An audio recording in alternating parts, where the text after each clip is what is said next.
सरताज ने कॉल की। कहाँ हो? इधर आओ ड्राइंग रूम में, जरूरी बात करनी है। वो सारे ना करदा गुनाह आंखों में घूम गए जो मैं करना चाहती थी लेकिन कर नहीं पाई। सच्ची, ना तो वन डिश पार्टी में गई, ना किसी महंगे ब्रांड का सूट ऑनलाइन मंगवाया, ना उनके अकाउंट से पैसे अपने अकाउंट में ट्रांसफर किए, ना बच्चों को उकसाया कि मरी जाना है तो बस जाना है।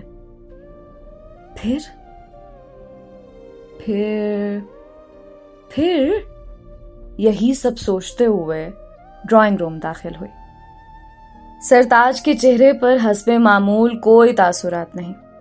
दिल ही दिल में कहा, या अल्लाह खैर। डरते डरते पूछा, अब फिर क्या हो गया? यहां बैठो तो सही। चलो जी, लगता है कोई बड़ा भंड मार बैठी हूं। जी? थूक निकलते हुए पूछा। ये लो। उन्होंने डिबिया मेरे हाथों पर रखी। वो दरअसल हर शादी की सालगिरह मुझे भूल जाती है, 18 नवंबर को।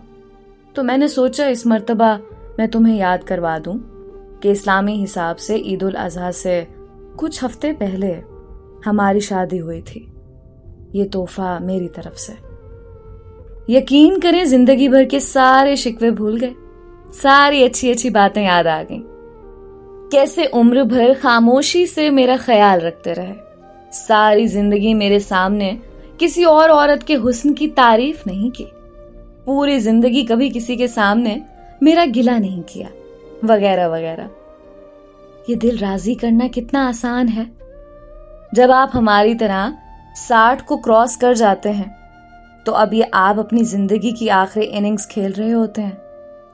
अब जिंदगी की असर हो चुकी है और असर के बाद शाम ऐसे होती है कि बस पता ही नहीं चलता। तो अब सोच लें, दिलों को राजी करना है और अपनी खुशी और अपने प्यारों के सुकून के लिए चंद काम बहुत जरूरी हैं और उन्हें जरूर करना है।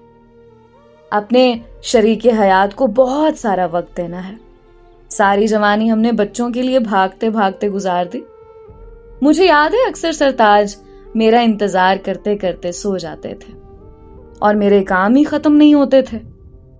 और अक्सर मैं अपनी अम्मी के घर जाने के लिए हफ्तों इंतजार करती थी और उन्हें टाइम ही नहीं मिलता था।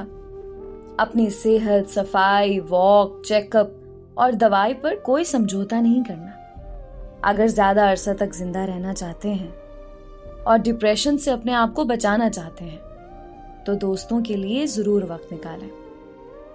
अपनी छोटी छोटी ख्वाहिशात, मसलन कोई खुशबू, कोई पसंदीदा किताब, कोई मनचाहे लिपस्टिक, कोई खास लिबास, कोई ज्वेलरी, कोई जूता, जो लेना कभी आपका ख्वाब था लेकिन बच्चों के बखेड़ों में आप उन्हें पसे पुष्ट डालते रहे।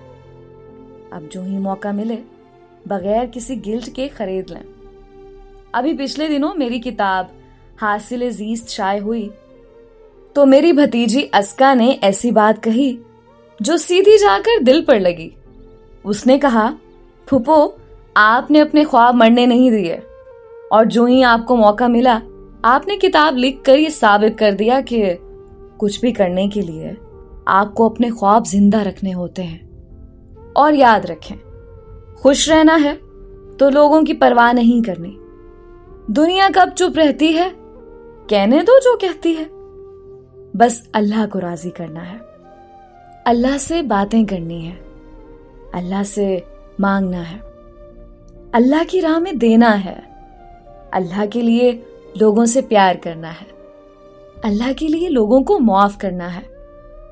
आपको क्या लगता है कि सिर्फ आपके साथ लोग ज्यादती कर जाते हैं? हम सब के साथ जाने अनजाने में कभी हमारे बहुत प्यारे भी ज्यादती कर जाते हैं।